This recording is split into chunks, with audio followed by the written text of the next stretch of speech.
Ini benda yang aku suka dan tak suka pasal Beza dengan Saga ni. So yang pertama, korang nampak tak?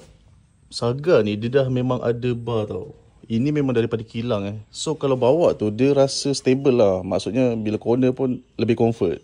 Yang ni Beza punya. Beza sebenarnya tak ada tau bar ni. Bar depan ni tak ada. Ini aku pasang sendiri. Jadi keluar kilang memang dia tak ada bar tu. Yang ni aku kurang suka lah dekat Saga. Sebab bila drive pegang steering, aku nak buka signal, ingatkan dekat sini. Rupanya bukan. Ini adalah wiper dekat depan tu. So bila tengah drive, aku nak kena merentasi jari aku, tangan kena dekat sini. Tengok macam dekat Beza ni. Kan senang. Kita drive, pegang satu steering, lepas tu signal pun dekat sini. Naik atas, turun bawah, kiri kanan. Yang ni dengan ni, anak aku conteng. Dari segi keluasan boot, Beza dengan Saga. Beza lagi luas. Tapi sebab ada esas dengan stroller anak aku habis, dia dah jadi sempit.